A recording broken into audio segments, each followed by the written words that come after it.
danger if we push it any further? Do you think there will be damage if we don't do what they say?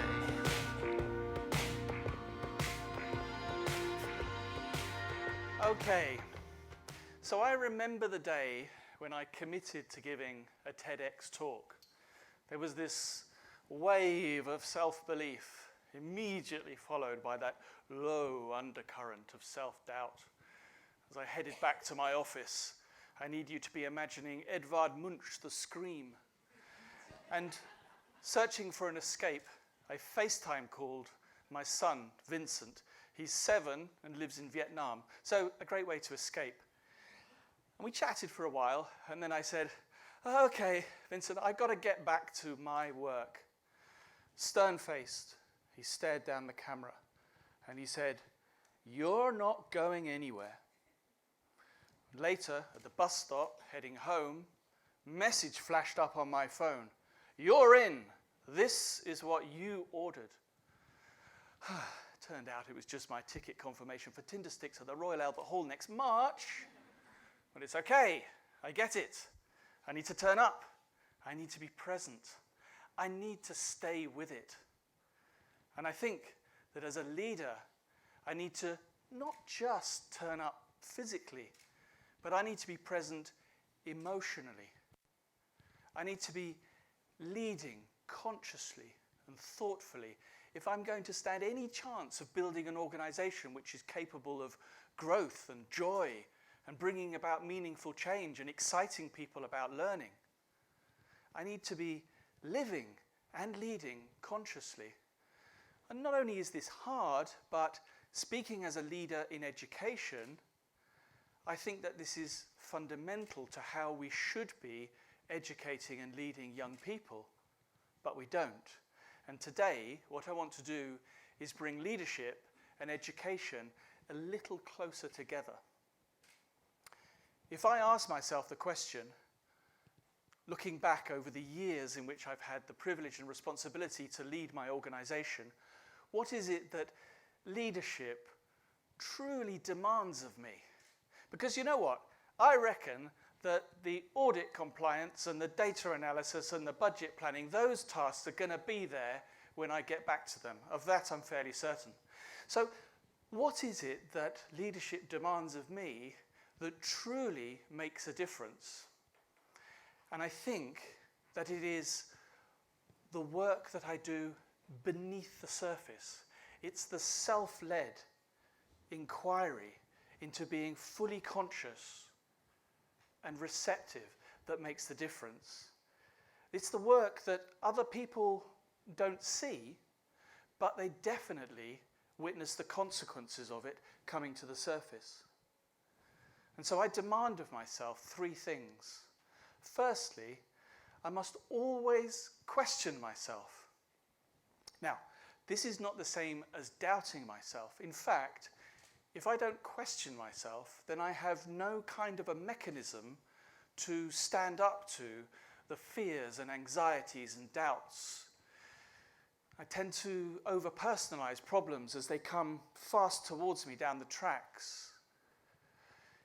If I am questioning myself and not filling the space with, I have to say, very easily accessible, off-the-shelf, ego-driven answers to complex questions, but if I question myself, then I create space for others and their ideas. And secondly, I must be very aware of my inner child. Now, we all have an inner child. So let's just keep this simple. For me, it's that voice inside me that says, you must always be in control. You must not permit failure. And by the way, these people, they're not your friends. They're most likely distractions. These being messages that were projected onto me as a child when I was growing up. But just think if my inner child was your boss, it really wouldn't do. And thirdly, I need to be seeking out potential, but potential from unpredictability and ambiguity and confusion and dispute and challenge and confusion. Because it's in those moments that I'll find real potential. But we often miss that potential because we're too busy not questioning enough. We're too busy being defensive. Now, before I came into this space, I played a song called This Is What It Looks Like by an artist called Craig Finn. I love Craig and I love the song. It gives me a kind of an energy. If anyone saw me there, it gives me an energy on an occasion like this.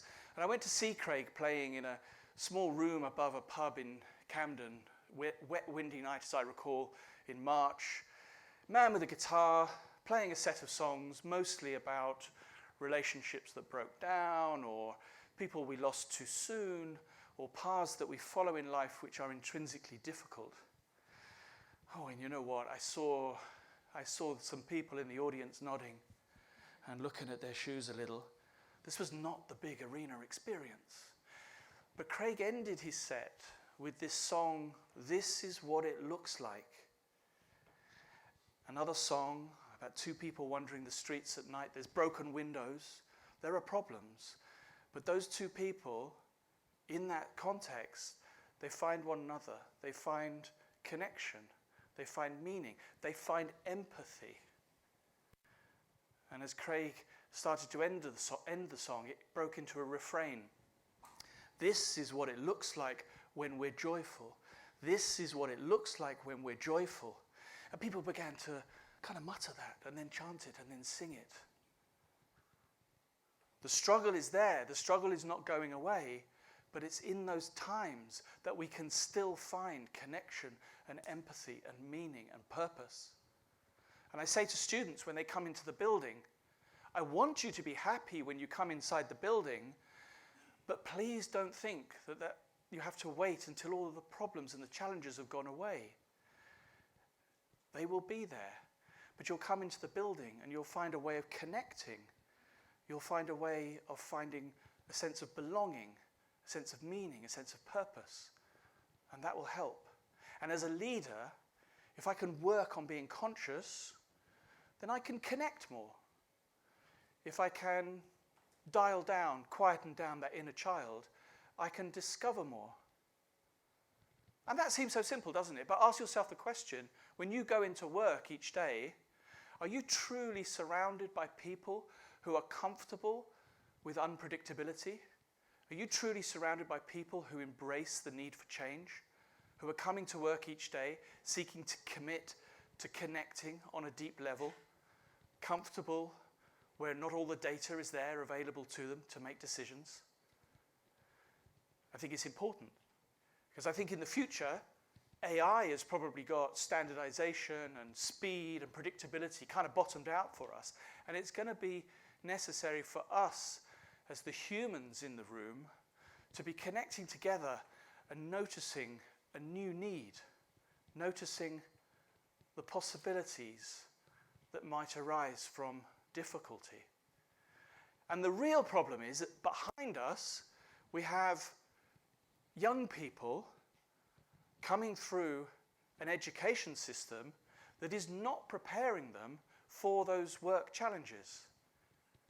We have an education system which is founded upon the notion of standardization, the notion of working at speed and predictability. Young people try to predict how they will be assessed. Ultimately, we're training young people to sit at a small desk designed for one person in silence for 2 to 3 hours with a pen, writing down information from the past at speed. And if they talk, if they connect, if they enter into discourse, they're disqualified. That's a failure. And I think we need to change that. So let's just think. Let's go back to how that starts. Here's an image of a father, a proud father taking his young son to school for the very, very first time. That boy is 17 months old. And it appears to be a case that there's the father saying, "Forward, son, follow me. I know how this works. I've done this before. You need to stay in control, be careful of those distractions. Learn to read as soon as possible if you don't mind. In reality, those young people don't need that. Here's a picture taken just a few seconds later. The hand is released. And we see that young boy in discovery mode. He's thinking, whoa, I wasn't expecting this. This is somewhat unpredictable. What's the meaning of all of this? What am I going to find here? What's happening? And we have to dial back. We have to restrain ourselves from saying, it's okay, we're going to iron out all the difficulties. As a society, we don't do that very well. I took this picture for you in my local market, my local craft market, this sign, which kind of sums up part of the problem. Dad's Fix-It shop, open 24 hours. In reality, that's not what young people need. They need to be discovering through difficulty. And you know what? In reality, those young people will find their way to that reading you want them to do, but in their own time. You know, probably at a time when they think you're not looking, but you might have your phone with you and you're able to capture a picture of it and show it to a TEDx audience. So we have some big challenges. We're raising here fundamental challenges about how we lead young people, how we educate them, how we prepare them for the future of work. And I think it's hard. I don't know about you, but I don't think that I live in a country that has any kind of a societal vision of what it wants for young people. And so it's down to us. I think I'm going to ask you today to commit. Each and every one of us in this room is part of a place of work, or part of an organization, or several organizations. And I call upon you to open your doors to young people and allow them to come in and discover in a way that will serve them well when they reach the workplace. Now, we do offer, don't we, work experience. And young people love work experience. It kind of sets them back on a journey of discovery. Sometimes they don't look like they're enjoying work experience because they think they're going to turn up and have to learn how the adults do it. So I'm calling upon you to commit to opening the doors of your organization frequently, regularly, but to reframe how you do it. So to reframe those experiences around a different set of questions that will help young people understand how they can work consciously and in discovery mode when they're in work. So give young people questions at the start of that week or that summer internship. Questions such as, please find out, in this organization, how do we struggle? In this organization, what does it look like when people truly turn up? What is the potential of this organization? What does it look like at this place of work when we're joyful? And I want to conclude with a story that's taken from the summer just gone. And it's a story as much about leading as it is about educating. So, in the summer, Vincent came over to the UK. Oh, we had a wonderful time. I mean, he's 7. I don't know if anyone has experience of parenting a 7-year-old. So at times it was hard. And Vincent, well, English is not his first language. And at times I was not the enlightened individual that you see before you today. But I recall one evening, we were staying with his grandparents.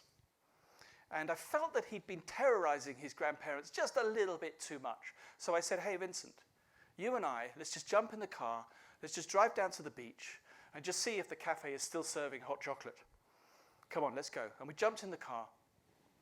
And as we're driving down to the beach, in a moment entirely of his creation, I mean, what had I done? I guess I'd created a little bit of a space, let's call it a car, and I wasn't filling that space. I was centered and quiet. I didn't have anything to say. So it was his moment. And he turned to me and he said, Daddy, I don't trust myself to behave, but I want you to know that I'm trying. I don't need you to control me. I just need you to trust me and believe in me. Whoa, that was magical. And you know what? We got down to the beach. We got that hot chocolate. It was a great moment. And we stayed on the beach. We stayed on the beach until the moon was high and the tide came up and pushed us off the sand. And it was joyful. And I know that if I cannot be questioning myself, if I cannot be making sure that I'm not filling the space of that young person's life with my inner child, if I can be creating moments of potential and discovery, if I can't do those things, I am not leading, and I'm not educating.